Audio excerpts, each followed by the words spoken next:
জাতীয় বিশ্ববিদ্যালয়ের ২০২৪-২৫ শিক্ষাবর্ষের degree pass কোর্সের ভর্তি নিয়ে একটি নতুন বিজ্ঞপ্তি এসেছে। তো এই আপডেটে কোর্স পরিবর্তন আর কোটা মেধা তালিকা নিয়ে কি বলা হয়েছে চলুন সেটাই আজ বিস্তারিতভাবে জেনে নিই।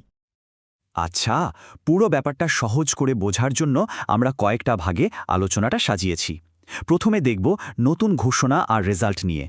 তারপর কোর্স পরিবর্তন হলে কি করতে হবে সেটা জানব। এরপর কোটার ভর্তি প্রক্রিয়াটা বুঝব, আর অবশ্যই খুব গুরুত্বপূর্ণ তারিখগুলো আর জরুরি কিছু নিয়মকানুন নিয়েও কথা হবে। তো সবার আগে একদম লেটেস্ট খবরটা দিয়ে শুরু করা যাক, যেটা হলো ফলাফল। সম্প্রতি কিন্তু দুটো বিশেষ গ্রুপের ফলাফল প্রকাশ করা হয়েছে। হ্যাঁ, এই ফলাফলটা বেরিয়েছে ৩ ডিসেম্বর। কাদের জন্য? যাদের দ্বিতীয় মেধা তালিকায় কোর্স চেঞ্জ হয়েছে তাদের জন্য, আর যারা কোটার ফাইনাল মেরিট লিস্টে জায়গা পেয়েছেন তাদের জন্য। এখন প্রশ্ন হলো ফলাফলটা কিভাবে দেখা যাবে, তাই না? দুটো উপায় আছে। একটা হলো SMS, যেটা বিকেল ৪টা থেকেই করা যাচ্ছে, আর দ্বিতীয়টা হলো জাতীয় বিশ্ববিদ্যালয়ের অ্যাডমিশন ওয়েবসাইট, যেখানে রাত ৯টা থেকে ফলাফল পাওয়া যাচ্ছে। ওকে, ফলাফল তো দেখা হলো। এবার আসা যাক সেই সব শিক্ষার্থীদের কথায় যাদের কোর্স চেঞ্জ হয়েছে, মানে এক বিষয় থেকে অন্য বিষয়ে যাওয়ার সুযোগ পেয়েছেন। এখন তাদের ঠিক কি করতে হবে চলুন সেটা একটু দেখে নিই। তবে এখানে একটা ব্যাপার একদম পরিষ্কার করে নেওয়া ভালো। এই অংশটা কিন্তু শুধু তাদের জন্য যাদের কোর্স আসলেই পরিবর্তন হয়েছে। যদি কারো কোর্স চেঞ্জ না হয়ে থাকে তাহলে চিন্তার কিচ্ছু নেই, আগের ভর্তিটাই বহাল আছে, নতুন করে আর কিছুই করার দরকার নেই। আর যাদের কোর্স চেঞ্জ হয়েছে তাদের জন্য প্রসেসটা কিন্তু খুবই সহজ, মানে তেমন কোনো ঝামেলার কাজই নেই। শুধু ওয়েবসাইটে ঢুকে নতুন যে কোর্সের সুযোগ পাওয়া গেছে সেটার ভর্তি ফর্মটা ডাউনলোড করে নিলেই হবে। ব্যাস, এটুকুই।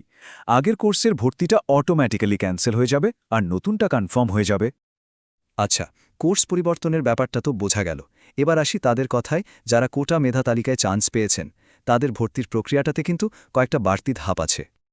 তো প্রশ্নটা হলো, কোটা তালিকা থেকে ভর্তিটা ফাইনাল করতে হলে ঠিক কি স্টেপ ফলো করতে হবে? কাজটা মূলত ৩টা ভাগে ভাগ করা। প্রথমত, অনলাইনে চূড়ান্ত ভর্তি ফর্মটা ফিল আপ করতে হবে। দ্বিতীয়ত, সেই ফর্মটা প্রিন্ট করতে হবে। আর সবশেষে প্রিন্ট করা কপিটা আর রেজিস্ট্রেশন ফি নিয়ে কলেজে গিয়ে জমা দিতে হবে। অনলাইনে ফর্ম পূরণের জন্য প্রথমে জাতীয় বিশ্ববিদ্যালয়ের ভর্তি বিষয়ক ওয়েবসাইটে যেতে হবে। সেখানে ডিগ্রি পাস লগইন নামে একটা অপশন পাওয়া যাবে। ওখানে নিজের অ্যাপ্লিকেশন আইডি আর পিন নম্বর দিয়ে লগইন করলেই চূড়ান্ত ভর্তির ফর্মটা চলে আসবে। আর হ্যাঁ, ফর্ম পূরণের সাথে সাথে রেজিস্ট্রেশন ফিটাও জমা দিতে হবে। কোটার মাধ্যমে যারা ভর্তি হচ্ছেন তাদের জন্য এই ফি হল ৭২০ টাকা। এখন এই টাকাটা কিভাবে জমা দিতে হবে সেটা কিন্তু কলেজ ঠিক করে দেবে।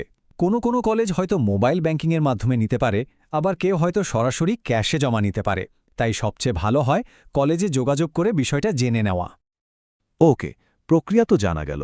এবার আসি পুরো ভর্তি প্রক্রিয়ার সবচেয়ে জরুরি একটা অংশে, আর সেটা হলো ডেডলাইন বা সময়সীমা। এই টাইমলাইনটা একটু ভালো করে খেয়াল করুন। এখানে শিক্ষার্থীদের জন্য যে কাজগুলো, যেমন ফর্ম ডাউনলোড করা বা জমা দেওয়া, সেগুলো কিন্তু ডিসেম্বরের প্রথম দিকেই শেষ করতে হবে। এর পরের কাজগুলো, যেমন ভর্তি নিশ্চয়ন করা বা ব্যাংকে টাকা জমা দেওয়া, সেগুলো কলেজ কর্তৃপক্ষ তাদের সময় অনুযায়ী করবে।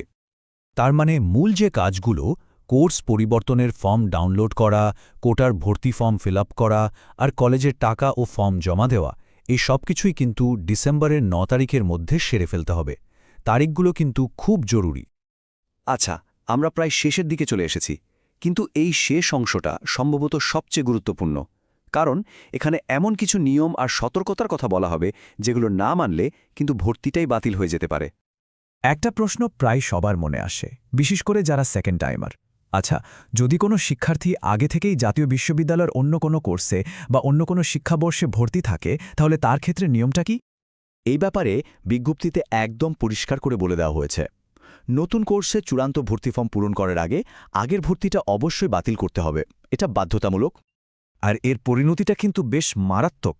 যদি কেউ আগের ভর্তি বাতিল না করে নতুন করে ভর্তি হয়, তাহলে তার দ্বৈত ভর্তির কারণে দুটো রেজিস্ট্রেশনই, মানে আগেরটাও আর নতুনটাও, বাতিল বলে গণ্য হবে। এটা কিন্তু একটা বিরাট ঝুঁকি। তাহলে ফাইনালি যে নিয়মগুলো মাথায় রাখতে হবে সেগুলো হলো: ১. আগের ভর্তি বাতিল করার শেষ তারিখটা খেয়াল রাখতে হবে, যেটা হলো ৭ ডিসেম্বর। ২. যারা কোটায় ভর্তি হচ্ছে তাদের বিষয় আর পরিবর্তন করা যাবে না। আর ৩. কলেজ কিন্তু কোটার সনদসহ সব কাগজপত্র ভালো করে যাচাই করেই তবেই ভর্তি নিশ্চিত করবে। সুতরাং চূড়ান্ত ভর্তির দিকে এগোনোর আগে এই একটা বিষয় নিশ্চিত হয়ে নেওয়াটা সবচেয়ে জরুরি।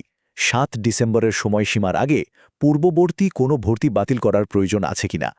এই একটা চেকলিস্ট কিন্তু পুরো ভর্তি প্রক্রিয়াটাকেই নিরাপদ আর ঝামেলামুক্ত করে তুলতে পারে।